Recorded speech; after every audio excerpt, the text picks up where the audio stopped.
Treasure Hunting Weekend, mga ka-TH. Shoutout sa lahat ng ating mga ka-TH na nanonood ngayon, buong Luzon, buong Visayas at buong Mindanao. At lalo na dyan sa isla ng Dinagat Island at Siargao. Well, meron kaming puntahan ngayon na itinuro ng aming guide dito na meron daw silang nakitang bato na mayroong marka ng treasures. Kaya ito ang aming puntahan ngayon at atin itry paghanap kung meron pang natirang mga treasures. Okay, so itong lakad namin ngayon ay paghanap ng giveaway sa marker na yun. Ito ay isang malaking bato na kasing taas ng tao. Malaki siya. Ito ay parte ng unang video ko noon na hindi natapos. Okay, so merong tinatawag dito na giveaway inside the rock. Itong mga sinasabi ko na pinakamadaling hanapin ay nasa loob lamang ng bato. Ito yung isang example ng giveaway na merong 2 bareta lamang. At ito'y recovered na. Ayan, no? So, unang palatandaan ay merong 3 inches na parang binarena, bilog na bilog yan na butas, 3 inches. Sa baba mismo ng butas din na rectangle. So yung rectangle na butas diyan ay merong na-recover yan na 2 bars, 2 gold bars. Tinipak na kasi yan, tinipak, makapal yan. Tinipak ang ibabaw. So kasyang-kasya talaga dyan ang bareta na merong haba na 7 inches by 2 inches na kapal. So mga 6 kilogram na bareta ay kasyang-kasya dyan 2. Maluwag pa. Ayan, ang size ng rectangle na butas na yan ay merong 8 inches by 2.5. And then may lalim siya na nasa 6 inches din. Kaya yan ay isang example ng giveaway treasure inside the rock. Pero hindi gaanong malalim ang pagkalagay nito. Nakapatch lang yan noon. Makikita pa sa yung sa harapan may tinipak dyan, yung nag-cover dyan mismo. Sa ibabaw niyan ay mayroong triangle sign sa ibabaw niyan. So ang triangle ay pwedeng treasure on the spot, treasure inside the rock, at treasure under the rock. Yung mga triangle na naka-engrave sa bato. So kapag mayroong triangle sa katulad nito, lalo na kapag malaking bato, ay wag na maghanap sa malayo.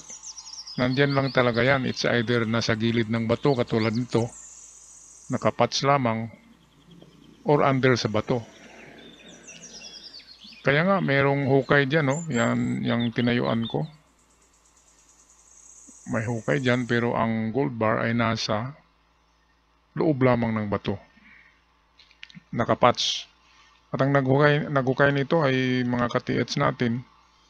Hindi nila alam na yung rectangle doon na butas sa ibabaw ay yun na yung pinaglagyan ng gold bar na giveaway. So 2. So ito'y example ng recovered giveaway treasure na merong 2 bareta. So kapag nakakita kayo ng ganito na bato na merong triangle marker sa ibabaw, and then meron siyang butas na 3 inches na binarena, well, yan yung portion na dapat bakbakin or biyakin kasi nandiyan nakabaon. make that nakapatch lamang sa loob ng bato ang hinahanap natin na giveaway treasures. So ito, sinigurado ko lang dito, dinidetect ko pa rin baka mayroon pang sa baba na nakapatch. Minabuti talaga natin. Siya nga pala, ang Bourbon Electronica ngayon ay nag-sale ng mga ganito klaseng mga detector na pang treasure inside the rock. Yung mga ganyan. Kasi nakapatch lang naman, mababaw lang naman kapag nakapatch sa bato. Ay nasa lalim lang yan ng mga 10 inches, 8 inches, ang lalim ng pagkapatch. Kaya huling-huli talaga kapag mayroong gold bar, ay madidetect ng ganitong mga detector. Makapagbasa din siya kung precious gold, silver o metal lamang ang nasa loob ng bato. Kaya maganda. Ayan no, lalim niya no.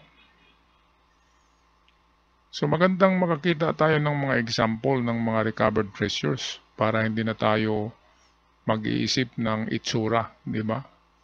At least meron tayong naibahagi. Magandang example ito mga ka-TH. Okay, atin muna i-illustrate ng mas mabuti para maintindihan ng ating mga baguhang treasure hunters. Sandali lang. So ito mga ka-TH ang ating ilustrasyon ng treasure inside the rock na ito. So una dito ay, ang original nito ay hindi mo makikita itong butas na to. Tinapyas kasi yan, so natanggal yung portion dito. Biniyak yan. So noong hindi pa to nabuksan ay sarado to. At ang tanging palatandaan yan ay itong bilog na butas na mayroong lalim na 3 inches by 1 inch. 1 inch yung laki ng bilog, 3 inches yung lalim. Andin sa ibabaw nitong bato ay merong marka yan na triangle na nagaganyan. So equilateral triangle kapag pareho ang distansya ng mga gilid ng triangle, parehong sukat. Ang ibig sabihin yan ay treasure under the rock or treasure inside the rock. Pero kapag mahaba na triangle, pahaba, na parang arrowhead, so ito ay isang pointer. Susundan lang yung point niya, kaya tinatawag siya na arrowhead. Kasi para siyang arrow na nagtuturo. Pero kapag parehong sukat ang side ng triangle, ay ibig sabihin diyan lang yan. Treasure on the spot. Kaya ang ilalim or loob ng bato talaga ang meron. At hindi yan hindi yan nakalagay sa mga box.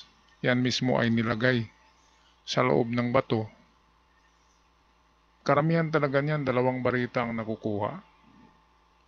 Yun ang mga giveaway ng hapon na madaling makuha. Kaya wais lang tayo kapag may malaking bato, merong marka sa ibabaw, pwedeng bilog lang na marka, tinatawag na imbudo. Imbudo marker na malalim din. Nasa 3 inches din ang lalim sa ibabaw ng pagka-engrave or 2 inches, pwede na yan, imbudo na yan. At ang item ay nasa loob pa rin ng bato na malaki, katulad nito. So ayan, totoo talaga yung mga bato na pangatlo na to hindi pala, pang-apat na to sa nakita ko ng mga recovered treasure sa loob ng bato. Isa yung doon sa may river na triangle. Nag-triangle yung 3 malalaking bato.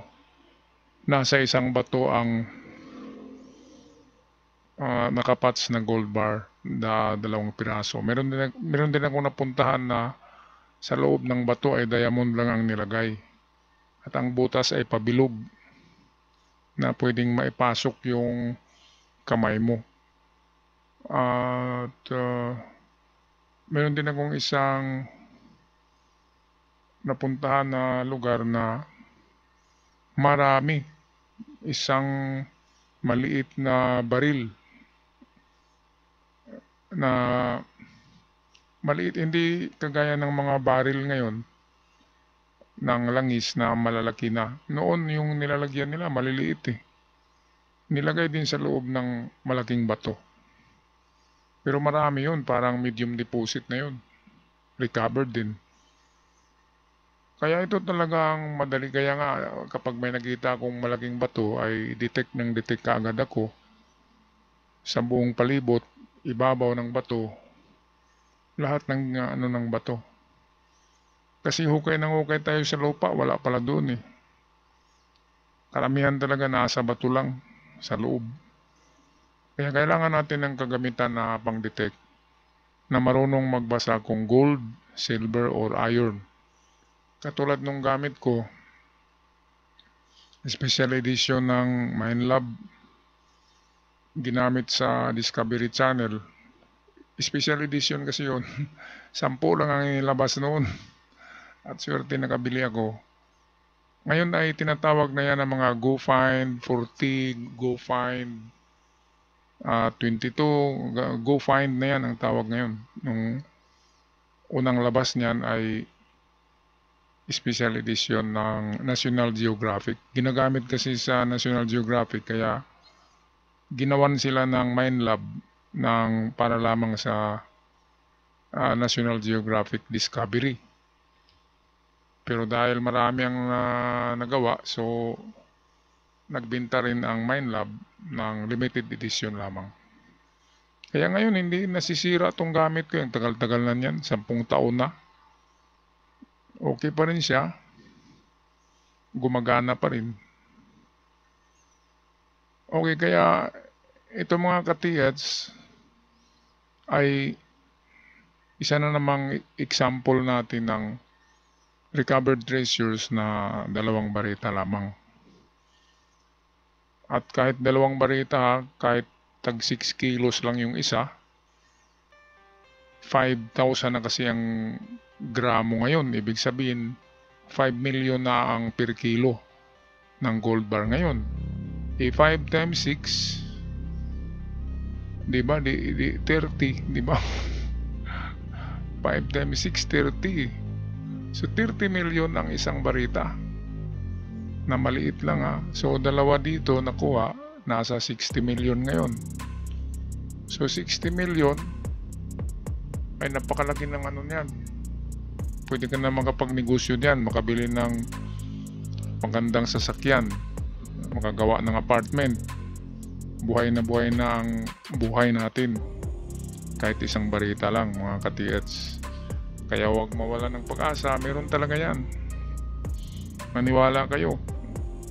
Nasa loob lang ng mga bato.